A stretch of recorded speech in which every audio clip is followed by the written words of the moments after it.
Hello and welcome to another episode of Hot Takes, the Story Screen podcast where we see new movies, or at least movies that are new to us. My name's Robby Anderson. I'm the host today, and I'm joined by Jack Kolajetsky. How you doing, Jack? Hello, Robby. I'm well, thank you. How are you? I'm good. A little sleepy. Just got out of my day job, and now I'm here to, hit the microphone. Time for the night job. About the night job. Do a nice sweaty night job. Just so everyone knows, this isn't the only podcast we do for Story Screen. There are many podcasts in Story Screen. You go to storyscreenbeacon.com, you can find showtimes for our mom and pop brick and mortar movie theater where we show movies. The movie we saw today, the movie we're talking about today, we saw at the theater. So that's pretty cool. And it was cool. You can also support. I like movies in the theater. You like going to the movies? I do. Yes, it is very good. But enough about how you can support us. Even though, keep that in mind. Never forget. We're here to talk about an indie darling, a sweet, sweet baby movie. Baby's even in the name. It is. Spoilers for what I'm about to say. Spoilers for the name of this movie. Spoilers for the name of the movie. Although spoilers, there is a baby in it too. There's a baby in it. There's a baby in it. I'm just going to drag this out as long as possible and not let you say the name of this movie. We saw Shiva Baby. Shiva Baby, directed and written by Emma Seligman. Oh my God, we practiced this, Robby. We literally practiced this. I know. Go ahead, come on. You can do this. Seligman. Seligman. Emma Seligman. Starring Rachel Sennott and a few other people. But yeah, we saw a few days ago. So, saw it on Sunday, right? Sunday. Yeah. Yeah. It was a good Sunday. Yeah. We saw a Sunday matinee. And that was nice. It was a good Sunday matinee. It was good. So, Robby, what did you think of Shiva Baby? Not Shiva Baby. What did I? Which I said a few times, like an uncultured idiot. We got corrected. And we were corrected by one Mike Burge, who is a man of taste and culture and knowledge. Yes. All kinds of things, yes. Yes. I really, really enjoyed it. I think it's like the first indie flick I saw this year so far, so it was refreshing in that aspect. And I haven't been watching a ton of new stuff in general. After we do our top 2020 list, I'm a little burnt out on movies, and it takes me a while to kind of get back into the flow of things. But yeah, I'm trying to think if this is a indie movie properly released in 2021. So this is not a 20. Well, actually, probably it did premiere at some sort of film festivals and stuff last year, but this is definitely 2021 release. I'm trying to think if there's any indie movies that I've seen this year besides this one. I did see Nobody. That was fun. That's the one with Bob Odenkirk? Bob Odenkirk. It's not John Wick. I want to check that out. It's not John Wick. It's almost John Wick, but it's not. It's pretty close. It's pretty close. Pretty damn close to John Wick, but it's cool. Yeah, I want to see that. I think was it Willy's Wonder World or Willy's Wonderland came out, the Nick Cage movie. Right. True. I think that might constitute as indie. I'm not sure. I saw one called Come True, which Jeremy and I may or may not record something on. That's like an indie horror movie. So that one's also cool while we're talking about movies. Up your alley. It is up my alley for sure. But yeah, I really liked Shiva Baby. I thought it was brilliant. It's a very tense film. It made me very uncomfortable at times, which is by design. But yeah, I thought the story was great. I thought the movie looked great. I thought its use of space and its single setting was really smartly done. And I also think the lead performer, Rachel Sennott, is brilliant in the movie.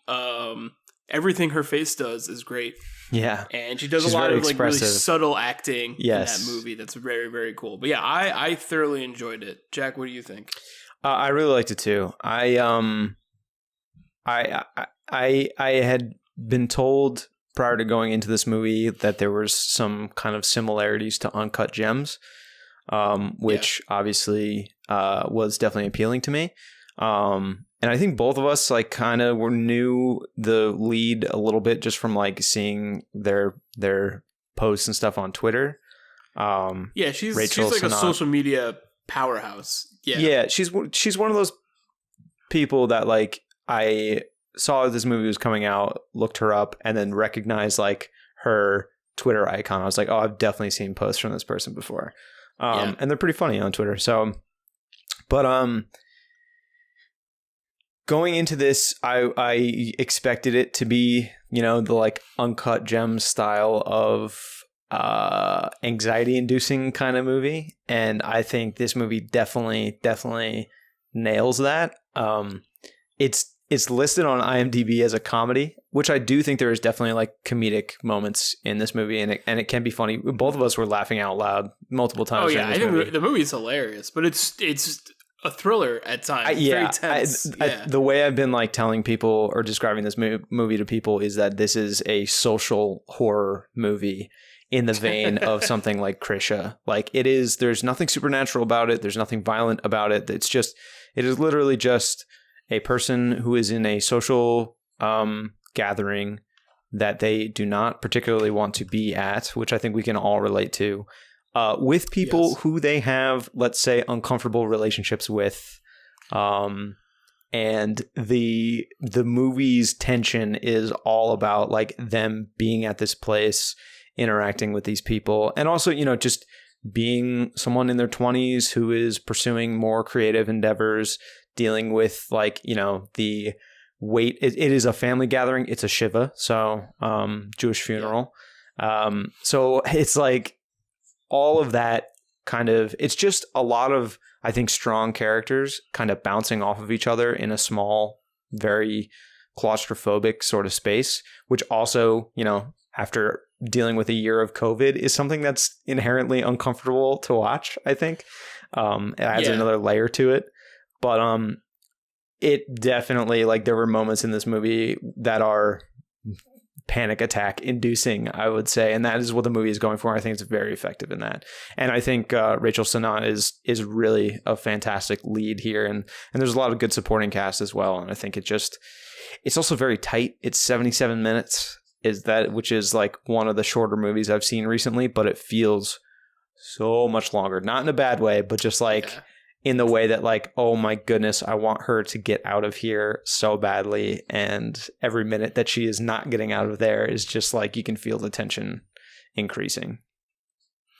Yeah, for sure. I think, you know, to expound on like the Uncut Gems kind of like comparison is it's not so much where, you know, there are so many, but it's like in such subtle, more like micro details that kind of those comparisons really shine. Like, you know, the anxiety you feel when like a lot of people are talking about you or at you at once, when it's kind of like sensory overload. The movie does that really well.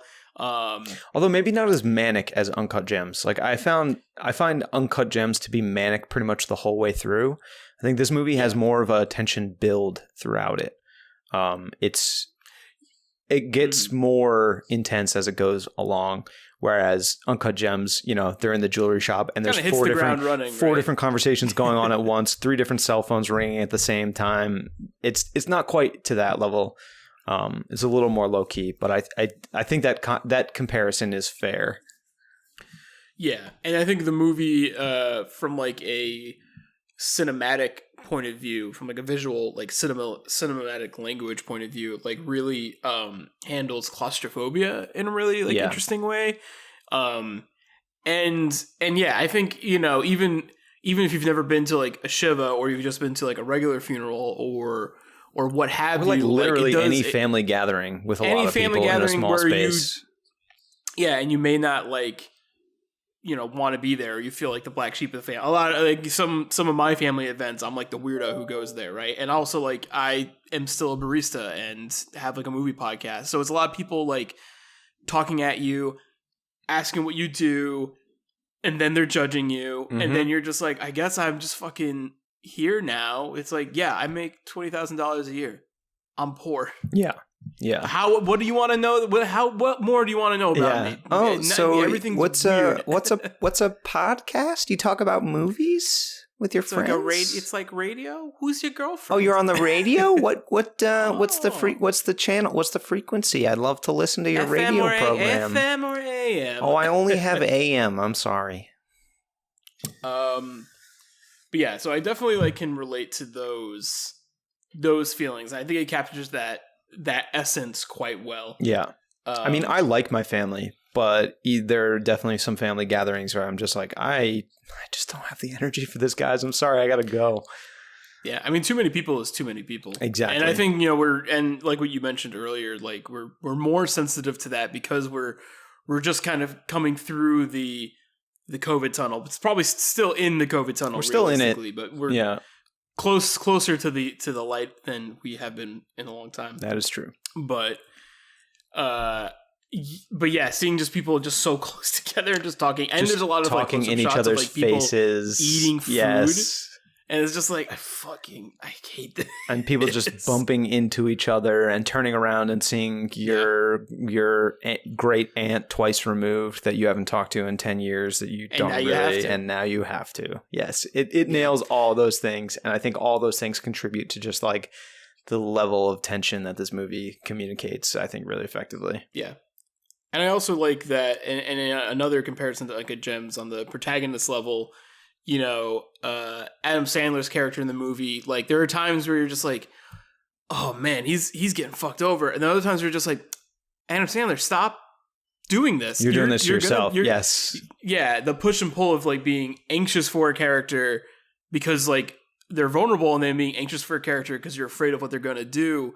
Rachel Sennot's character, Danielle, the protagonist, is very similar in that vein where you're just like, oh my god, I just need to get out of there. And then you're just like, oh my god, she's gonna do something so terrible. She's in making complete choices. control. She's gonna do something terrible. Yeah, and I think and that's a really fun ebb and flow. She is I think a very like well realized character. Like she very much reads to me. Well, I mean, she reads to me, and this is probably because it's somewhat true to life. What a lot of those popular Twitter personalities would be like in real life. In some ways, yeah. Funny, maybe kind of awkward, definitely stress the fuck out. And I think that she's like, her character very quickly feels, realistic or at least if not realistic, like tangible. Do you know what I mean? Like she really feels fully realized as a character. I think I totally agree. And I think that's really carried by just like, again, like the subtle choices that her as an actress make while playing that character, I think really help ground it. And then I also think that because the character is like, a loose cannon might be like a little bit excessive of a phrase, but I think it can be applicable. She fucks around, right? I think she likes to stir the shit a little bit. Yeah. So, I think that like, having characters who are infallible or not infallible? Infallible. Fallible? You know what I'm saying? Is it like an inflammable kind of thing? Where infallible means having characters fallible? that can be on fire. They fuck up once in a while. They fuck up once in a while. There was a moment where... It's always good to see. There was a moment where we said to each other, like, this movie could end by her just bursting into flames Hereditary style right now. And that would... The tension feels like it can get to that point, and that's what is so cool about the movie. It's like transformative nature, and doing it in such like a very like a film that feels like it's very humble in its grounded and its setting. It's grounded, and then it has such like at times just feels like larger than life stakes. Like it reaches those really high thriller-esque peaks. Yeah, definitely. The stakes are tangible, and that's like if we're going to continue an Uncut Gems comparison, like those are much more. It's not like LeBron James is involved in this. It's like it is. It's this much smaller kind of scenario, a much more like personal kind of scenario, and there's not really any sort of like crime, like I said, or violence or anything. It is just a very personal story. But even though it's like such a grounded kind of small story, the tension is like, it feels very, very tangible. And horrific at sometimes, honestly. I would describe this first and foremost as a horror movie.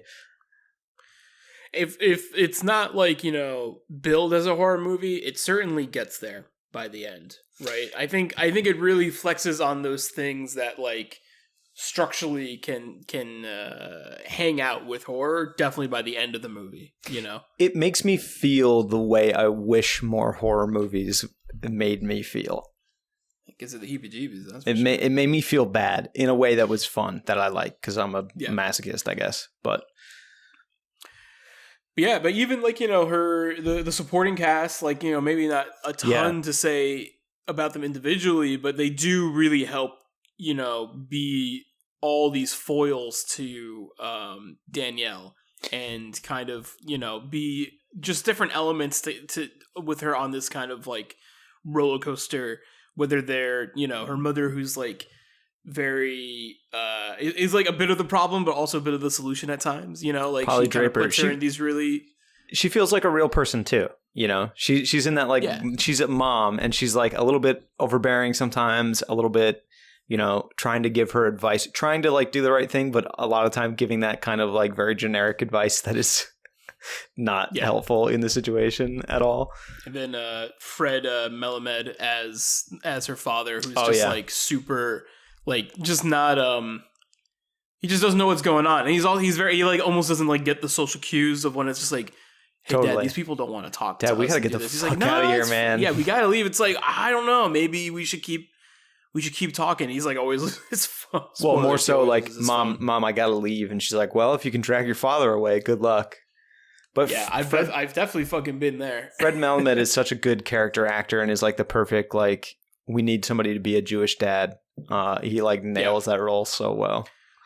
He does it very well. And her friend, and then there's Maya, who's played by Molly Gordon. She's also fantastic. I haven't seen her in anything else, but she looks familiar to me. I actually have to look to see if I've seen her in anything else. But like, she is such a good, like, almost antagonist, like she brings out the best quote unquote worst qualities of Danielle. They have like a competitive nature that kind of like reveals a little bit more as it goes on. And I think their interactions brings about some of the best comedic dialogue in the whole movie. Yeah, I agree. Second to also like what some random grandmas and aunts say throughout the film, which are like they'll just pop in and say something fucking insane. Yes. And it's awesome. And then they just kind of move on. Yeah, and there's also, which I think it's also much like a family gathering. Yeah, exactly. No, it nails that. And there's also, some moments of tenderness that break that up, and I think those moments are also really powerful, just because of how high tense the situation is. So, and I also think the last thing I want to mention, like spoiler free, before we go into spoiler zone, is that like the way that they use music in this movie, they use the kind of like discordant strings a lot in a way that, like, it sounds like a horror movie soundtrack. Yeah. Sure. And I think that it just lends itself to increasing that tension as well. So probably not a movie for everybody. I feel like some people would very much not enjoy this movie. I don't know. I think you can get into this movie because it is a little bit like horror light, decaf horror, and it's still like really funny, and I think it's painfully entertaining. Much like a train crash or like NASCAR when the cars get all spun and you're like, oh, I can't look away. I have to see. I must know. Yep. I recommend this movie. Also, if you can see it in the theater, why not ours? That's true. It's a good place to do it. And I'm really happy that we actually got to do some content on Shiva Baby. We don't always get to do podcasts and content on like some smaller stuff, because like the bigger stuff kind of generates more clicks. So it's really cool to just be able to talk about this right now and show it some love. And we're going to show it more love when we go into the spoiler zone, which is happening right now. We'll be right back with spoilies for Shiva Baby.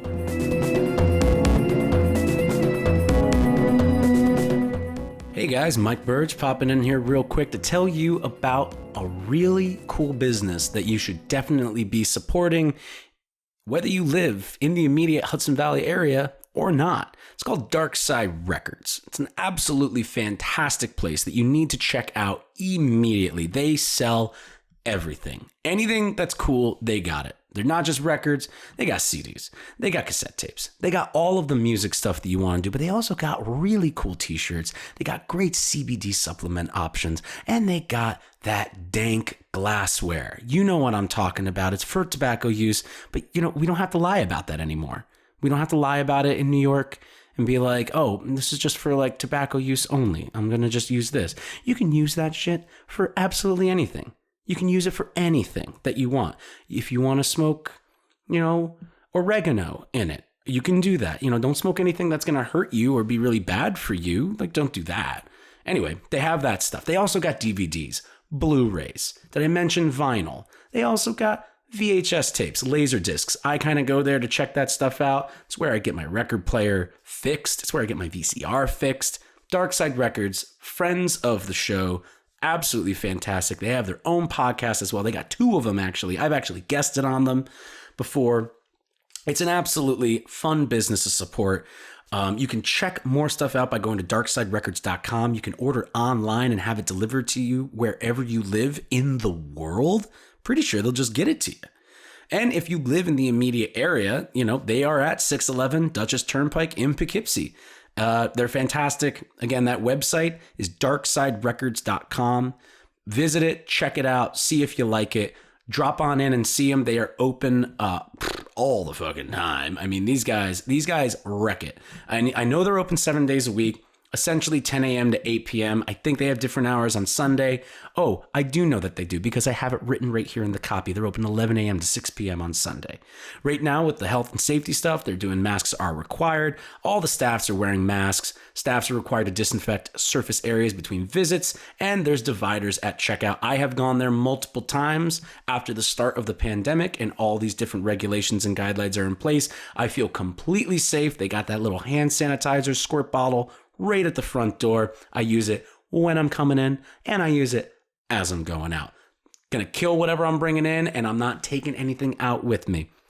They're an absolutely fantastic business, filled to the very brim with very cool people, both working there and going there. So if you wanted to try and improve your coolness, you cannot do much better than starting to go to Dark Side Records, the Hudson Valley's largest independent record shop.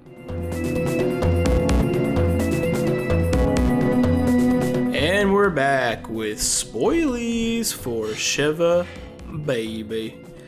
A movie that maybe you wouldn't think you could spoil. But No one guess dies. what?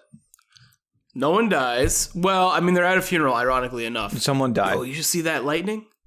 No, I didn't. Damn. We're about to get a crazy thunderstorm, so hopefully we don't sick. have technical Can't wait. difficulties.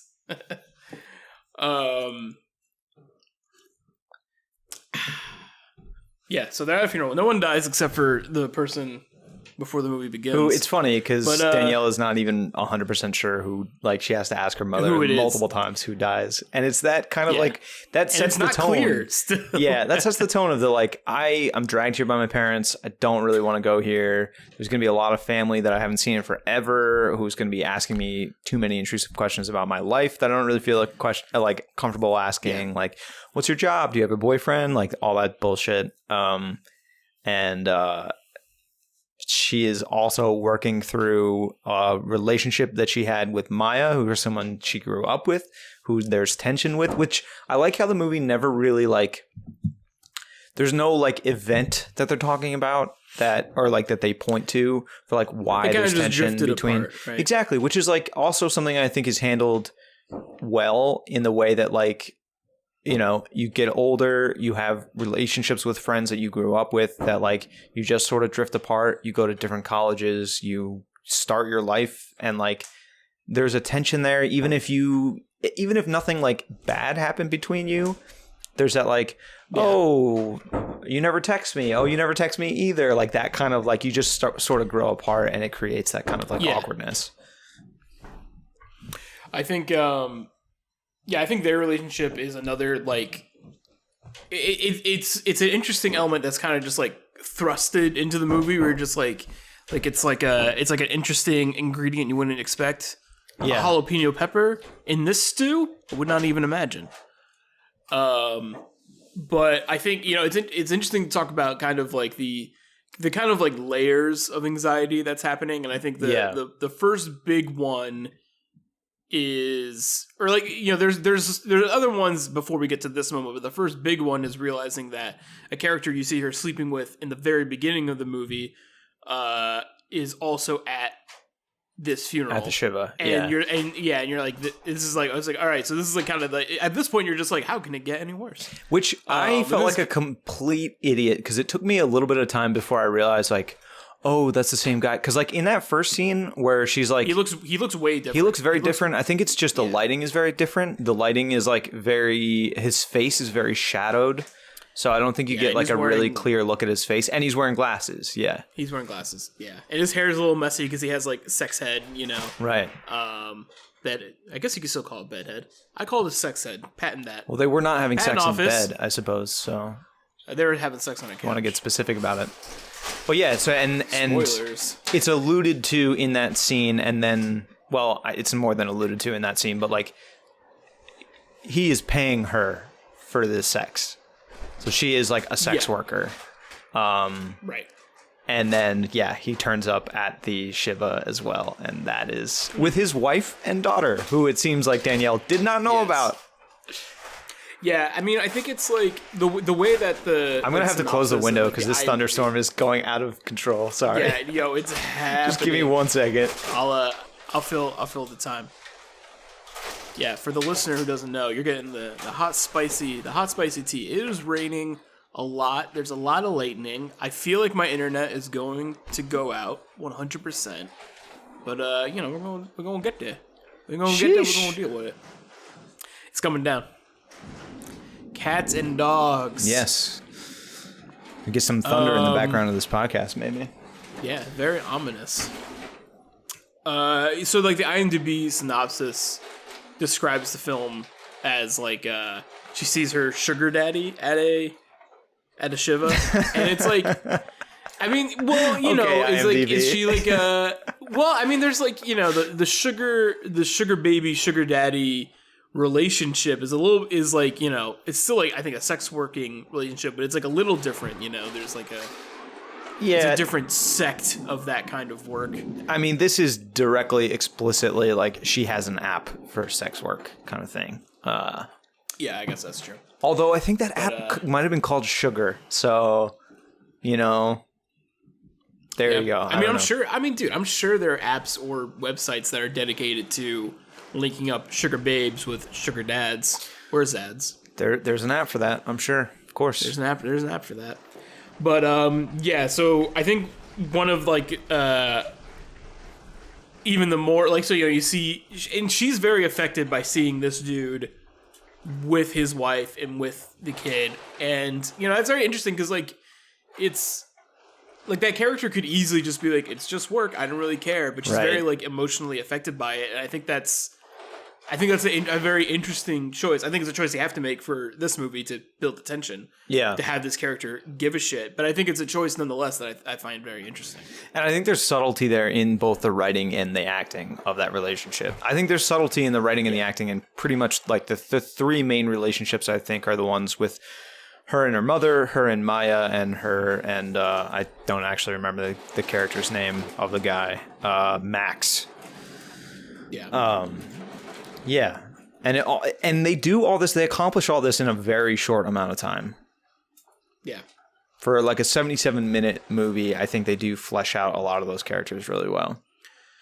Yeah, well, I think a lot of it comes from some really smart dialogue choices and some really smart like exposition being placed. Yeah, because even the exposition has a purpose in raising the stakes. Right, everything is in the movie to raise the stakes of the movie. So even learning about like, oh, like Mamaya's just like, I gave Danielle her first orgasm at prom. That was so it's funny. Just like, it's just more anxiety icing. You're just like, fuck, it's this bad, you know? But it's such a brilliantly placed like, And like that doesn't happen for like way later in the movie. You already know who Maya is. It's been kind of implied, if not like you could like infer that they had that a relationship. yeah. And then she kind of like got really explicit with it. So it's just like, you know, these really smart knife turns and dialogue choices. Even like learning the bracelet, the Chekhov's sugar baby bracelet. Yeah, right. Yeah, is so. Oh wow, good. I have the And it's same just like bracelet. Which Max? You're gonna buy your wife and your side piece the same piece of jewelry, bro? Which apparently is super expensive and new. And like, what they got like a 2-for-1 deal at the maybe the bracelet maybe store? you got a discount on it. I don't know. Couldn't say. That's even shittier then. Yeah, Max seems. I think Max's character is like dynamic as well because he seems shitty in some ways, but also like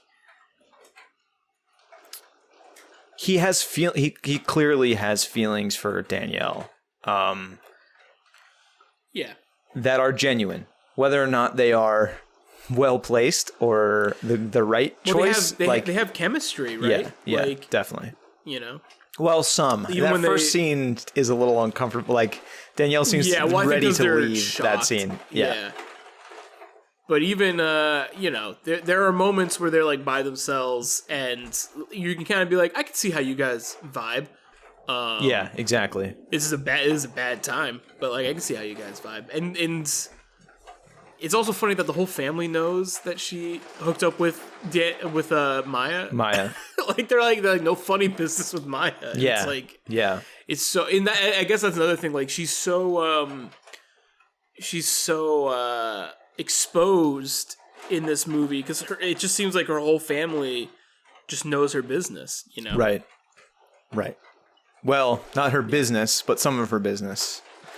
Not her side business. Some of her business. Yes. Her side, not her side biz, but her past biz. Her biz of the past. But I think all these things that we're talking about like add up to a movie that is just does a lot in a very short amount of time. And has really good characters, has really like I think dynamic and interesting characters, and really like I said, it instills that level of tension, that level of anxiety, you know, which can be amplified with certain products if you so choose to do those things.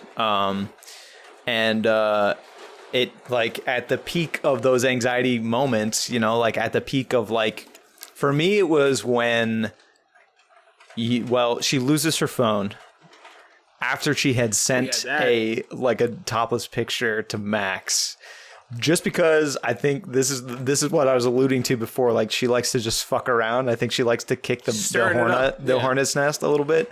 And like you're not sure who's seen what's on her phone because her phone is just unlocked, which I feel like that's only in movies do people ever not have a passcode on their phone. In what planet do you not have a passcode? It does not on your happen. phone? It does not exist. I think you made a good point that like maybe Maya could have guessed her password, which is plausible. But at the same time, it just seems like her phone was unlocked, and that just doesn't fucking happen. But then we learned that, you know, it's one of like the best uses of what we're describing is when we find out that Max's wife has the phone. Right. And by the end of the movie, you don't know if she saw the nude or not. Yes. But my point is like you're just like the nude. Yeah, when she gives Danielle the baby to hold, and she's standing there and the baby is screaming. She's clearly uncomfortable, which she's got caught in the lie that she says her business is being a babysitter. Like that's how she's getting this little bit of income. So like, why can't you just hold this baby? You're a babysitter. That is just like the peak of just like, oh my God, I can feel her like starting to lose her grip here. And I feel like I'm starting to lose mine as well. And it just all comes to a head there. And then like this movie just ratchets up the tension the entire time. It never stops ratcheting up that tension. I mean, sometimes she's the most dangerous character in the room to herself. Totally. Like there's that one scene where it's like close up on her face and you're like, she's going to expose Max in front of everybody right now. Right. Yes. You know, and you're just like, fuck. Yeah. You know, because I think it's her trying to take control of the situation. Because if the wife has the phone and finds out about the nude, she doesn't have control of the situation. If she gets to tell the whole party about this, then she has control of the situation. So it's kind of this like trying to reclaim some level of control of what's happening, you know? Right. Definitely. And then, you know, when she kind of has her breakdown and then has like a moment with her mother, and then after that they do finally leave the party, the movie gives you that last little moment of discomfort by her father offering a ride to Max and his wife and the baby, and they all pile into this van. And it's just like, at that point it's like funny because it's like broken that like point of tension to where she kind of has her like breakdown a little bit. But they keep like it's just like one more thing. And then the moment that really hit me is like her and Maya in the back of the van, which they kind of resolve their conflict a little bit earlier as well. And have like an intimate moment. But like there's a moment at the very end of the movie in the van where they just kind of like hold hands in the midst of like the baby crying in the car and all this like tension still ratcheting in the car. And like that was just such a sweet moment that like it really hit me at the end there to just have a little bit of like peace and tenderness with someone that you are close to, that they had that like awkward relationship before that is kind of resolved. Like I thought that was such a really like nice, sweet way to end a movie that is very, very tense the entire time. Yeah, I totally agree. I thought I think the ending of the movie is brilliant. And it's nice because I think at that point, like, you know, at this point you have all the characters who have all the tension in one van together. Like, it's like one final like, if something's gonna happen, it's happening here. Yep. But then it goes out with like a whimper, but a very smart whimper, like very poignant whimper that I think is very good. And it just like gives, you know, just there's some level because, you know, this movie isn't about passing judgment on these people. It's just about like, well, isn't this a fucking mess? You know, it is like, what it is. It's their lives. Yeah, exactly. Yeah. You know, it's not trying to be like, well, maybe you shouldn't be a sugar baby. Like that's not the moral of the story. Right. You know. Right. Which is good. Yeah. No, it's appreciated. If you want to do that, more power to you. Sure. Yeah. And there's moments. I like also how like Maya's initial reaction to learning that Danielle is doing sex work is that she's upset because they just right before that had a moment where they kind of resolved their tension a little bit. And, you know, it seemed like they're kind of patching things up. And then Maya finds out that Danielle is doing sex work, and that like really seems to upset her. But I think once she has even a little bit of distance with it, she's like, you know what, actually, like, she doesn't maintain that like level of passing judgment or like, you know, negativity towards it. So I liked how they had that kind of tension and release there too.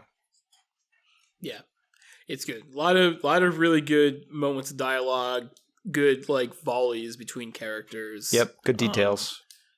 Yeah, just a really solid movie that, you know, I think really achieves what it's going for by being subtle and earning its moments of high tension, you know, like really making you stew in it. Absolutely. Really want to watch it again. Really I do. It. Yeah, I also want to watch it again pretty badly. Yeah. All right, Jack, you have anything else to say on Shiva Baby? I think that pretty much will do it for me. All right, I think that'll do it for me too. Well, Jack, thank you so much for joining me today. Thank you for having me. Of course. And thank you, listeners, for listening. As I mentioned earlier, and as I'm going to tell you again, we are not the only podcast on StoryscreenBeacon.com. StoryScreen Presents is a host to many podcasts, articles, and reviews. We also have a YouTube channel where we come out with videos every Tuesday, so be sure to come over there and like our shit and comment on it. If you don't like it, you can tell us, and I'll downvote you. Straight up. Straight up. But and I'll never talk to you again. I'll never talk to you again. But you can do it, and I won't stop you, because I think that still helps our algorithm, so go ahead and be a dick. Guy. Jim 420, Blaze It. Whatever. No, Jim 420 Blaze It likes our content. He's actually pretty. Yeah, he's Jim's chill. Cool. Jim's cool guy. But yeah, and also before we leave, we have a members only service that's also on our website. $5 a month gets you access to a bunch of exclusive content where we talk about video game adaptations, Toni Collette. Those are the two main things. If you think that sounds weird, that's because it is. But I do guarantee you it's worth $5. And also, you know, the $5 shows us your support too, so we appreciate that. Yeah, we can buy cool stuff like I don't know stuff. We'll have to see. Pay us. I don't know. All right, Jack. Thanks again. And until next time, peace. See ya.